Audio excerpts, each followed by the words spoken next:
selamat datang kembali di channel YouTube saya. Hari ini kita akan membahas sebuah topik yang menarik banget gitu ya, dengan judul Narcissistic Abuse berpengaruh pada pola asuh kita saat menjadi orang tua gitu ya. Nah, topik hari ini tuh seperti biasa dari salah satu pertanyaan teman kita gitu ya teman-teman. Nah, ini tuh kayak bagian dari refleksi diri gitu deh. Walaupun ada mungkin di sini yang sedang mengalami narcissistic abuse, lagi berjuang gitu ya teman-teman, terus wondering nanti kalau misalkan aku yang jadi orang tua kayak gimana gitu ya, mungkin penasaran juga. Nah, kalau gantian posisinya kalian itu yang jadi orang tua gimana? Jadi teman kita ngomong kayak gini, jadi gini Kak Ana, oke nih, oke deh, gue terima deh, gue punya orang tua yang narsisistik banget deh Kak gitu. Aduh, NPD nih kayaknya gitu ya.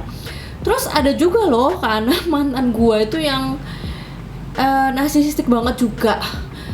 Nah, terus gimana dong ini nanti kalau misalkan nih suatu saat aku membangun keluarga, terus aku yang jadi orang tua. Nah, pengalaman aku di dalam keluarga dan bahkan sama mantan aku yang narsisistik ini gimana gitu, berpengaruh nggak? Ya aku sih nggak mau lah ya Kak kalau misalkan ini terjadi lagi, siklusnya keulang lagi, terutama kalau ke anak gua gitu ya. Gimana gua ngebentuk pola asuh yang bener dan nggak mau jadi lingkaran setan deh. Sedangkan gua juga nggak bisa belajar parenting dari orang tua gua, soalnya mereka narsistik banget misalkan gitu ya. Jadi kita nggak mau juga anak kita jadi narsisis gitu ya.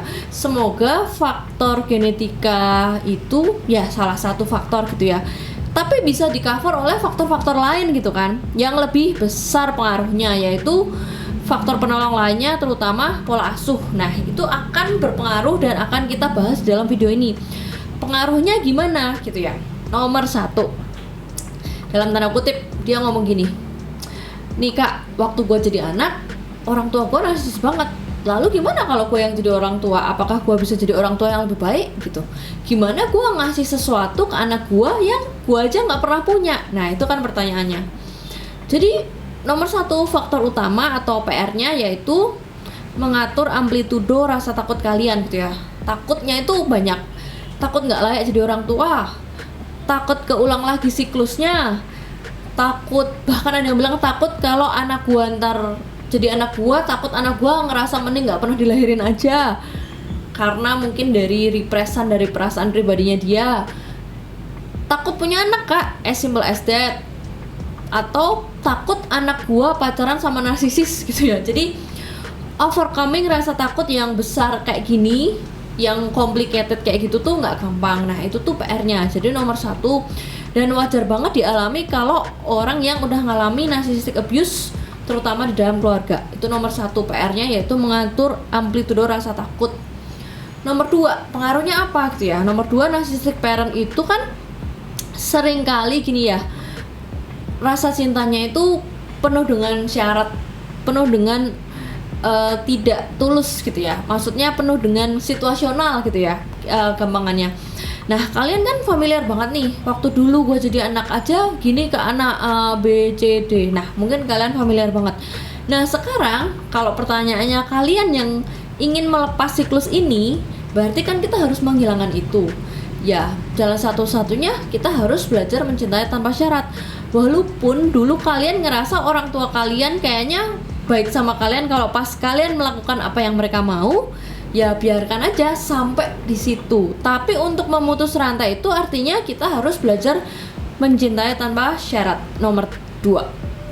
Selanjutnya nomor 3, poin-poin utama yang perlu ada gitu ya. Kalau kita nggak pengen ngulang siklus narsisistik gitu ya, jadi kita perlu tahu terus apa dong yang vakum pada saat zamannya kalian jadi anak itu apa, dan sekarang kalian membutuhkan apa untuk menghilangkan siklus ini gitu ya. Pertama, empati, passion, regulasi emosi, nggak ada pilih kasih, konsisten, dan yang paling penting tuh sharing is caring. Nah, sharing is caring ini membantu dalam tumbuh kembang empati anak itu sendiri, sehingga sederhananya kalau ada emotionally caring kepada anak kalian, ya soalnya kan dulu ketika kita punya orang tua yang narsisis gitu ya, boro-boro perasaan kita diidentifikasi, adanya malah perasaannya didiskon gitu ya. Tapi untuk melepaskan siklus ini kita harus menerapkan sharing is caring. Itu yang nomor 3.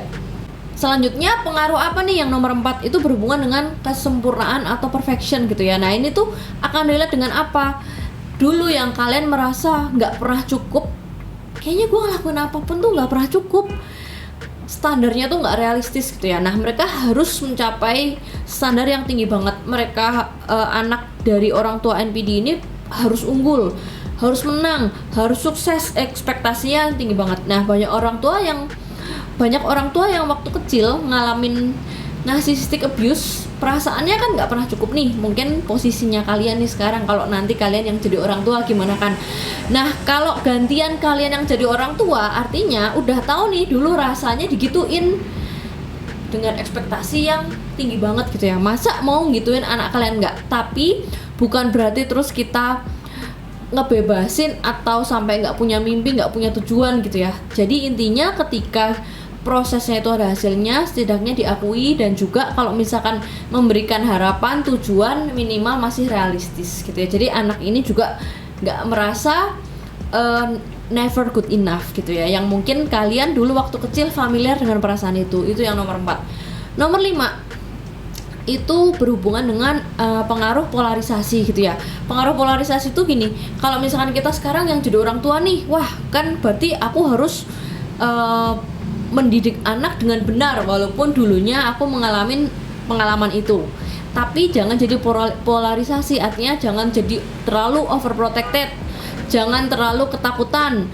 Terus mereka nggak boleh pergi, nggak boleh kenalan sama orang baru. Wah nanti jangan-jangan anak kita pacaran sama orang narsisis. Jangan over monitoring juga, soalnya memang kecenderungan kita nih ya, penyintas NPD gitu ya, misalkan bisa dibilang gitu kan, jadi sensitif dan over monitoring. Nah itu termasuk pengalaman-pengalaman kalian yang masih sering over monitoring sama mantan-mantan narsisis kalian gitu ya. Nah ketika kita menjadi posisinya orang tua, ya kita jangan ngelakuin itu gitu. Jadi nggak usah over. Jadi nggak usah over dari apa yang mungkin dulu kalian alami, terus pokoknya kebalikannya 180 derajat.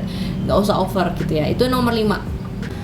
Nomor 6 itu berhubungan dengan reputasi gitu ya, kayak nggak percaya diri, takut salah, dan juga bisa terlalu memusingkan reputasi. Soalnya ini familiar banget mungkin waktu kalian jadi anak gitu ya, mengalami narcissistic abuse, dimana kalian tuh engah banget bonyok gua atau orang tua kita, orang tua kalian gitu ya, mungkin lebih mentingin reputasi atau image gitu ya. Tapi kayaknya nggak sesuai kenyataan gitu, apa yang di luar sama di dalam beda. Bahkan lebih mentingin reputasi daripada perasaan yang kalian alami secara real gitu ya. Nah sekarang kalau kalian posisinya jadi orang tua, ya as simple as ya stay otentik aja gitu. Jadi otentik aja supaya kalian tidak usah memiliki atau mengulang siklus topeng yang pernah dilakukan oleh orang tua kalian, kayak gitu ya teman-teman. Jadi kalian memang jadi lebih sensitif atas dari pengalaman abusive yang pernah terjadi, dan itu wajar gitu ya. Itu nomor 6. Yang nomor 7 gitu ya. Nah mungkin karena dulu kalian posisinya sebagai anak nggak punya emotional bonding sama orang tua. Ketika kalian punya anak, nah kalian apa? Kalian pengen menjadi pola asuh yang bagus, sehingga kalian ingin mendapatkan apa yang kalian nggak pernah dapat gitu ya. Ingin mendapatkan hubungan yang dekat dengan anak kalian, dimana kalian mungkin posisinya walaupun jadi orang tua tapi pengen dekat gitu ya. Jadi cool parent, orang tua yang keren, yang bisa bonding sama anaknya gitu ya. Itu bagus as long as nggak over dan nggak lebay yang tadi itu ya teman-teman. Nggak over protected, nggak over monitoring dan jenisnya gitu. Jadi kalau misalkan kalian ingin punya bonding emotionally antara hubungan orang tua dan anak, walaupun kalian sekarang posisinya jadi orang tuanya, itu mungkin bisa menjadi pengaruh kenapa kok kalian pengen banget mengalami itu, dan itu wajar gitu. Itu nomor 7. Kemudian yang nomor 8, pengaruh lainnya apa? Kalau sekarang posisinya kalian jadi orang tua gitu ya, perasaan oversensitifnya itu mungkin masih kebawa. Kalau kalian jadi anak yang zaman dulu kalian enabler gitu ya, kayak melayani orang tua, melakukan yang orang tua mau, mengejar ekspektasi orang tua mati-matian gitu ya. Nah banyak juga merepress perasaan karena ya nggak ada hubungan, karena hubungan kalian dengan orang tua itu top down gitu ya. Nah sekarang ketika kalian jadi orang tua, pengaruhnya kalian juga mungkin bisa sulit toleransi, karena kayak dulu gua aja kayak gini ke orang tua gua, lah sekarang anak gua juga harus toleransi karena kalian ingin melepas siklus narsisistik yang sudah terjadi pada saat kalian masih kecil gitu ya, dan merasa dulu orang tua gua aja gua harus kayak gini ke mereka, gua harus nurutin mereka, gua harus ngasih ini, gua harus ini A B C D E F G gitu ya. Dan sekarang ketika kalian nggak mau dalam tanda kutip mengulang siklus itu, walaupun kalian posisinya terus yang jadi orang tua, berarti yang ditanamkan harus balik ke yang tadi, empati, passion, toleransi, sharing is caring, dan itu akan tercermin di dalam sebuah hubungan keluarga yang utuh gitu ya teman-teman. Nah teman-teman, terus apa nih take note dari video ini gitu ya. Jadi take note dari video ini ya awareness apa yang sedang terjadi sekarang. Kalau misalkan kalian posisinya udah punya anak atau belum, atau masih wondering gitu ya, masih wah nanti gimana ya gua. Nah tapi kita tetap stay present, artinya kalau misalkan pengalaman dulu mungkin pernah ngalamin narcissistic abuse masa lalu bisa mempengaruhi masa kini, tapi ketika kita terus berjalan dan tetap autentik ya full awareness kan, kesadaran penuh apa yang terjadi saat ini gitu ya. Memang gak ada orang yang sempurna, jadi apa yang menjadi pengalaman kalian di masa lalu itu semoga bisa menjadi lebih baik ke depannya dan nggak mengulang siklus narsisistik yang pernah dialami gitu ya teman-teman. Aku thank you banget untuk semua yang udah sampai di video ini, yang mau like, comment, subscribe. Semoga cukup menjawab dari nomor 1 sampai 8 tadi. Thank you teman-teman. Jangan lupa mampir ke @unsecret_narcissus. Semoga bermanfaat. Sampai jumpa di video selanjutnya.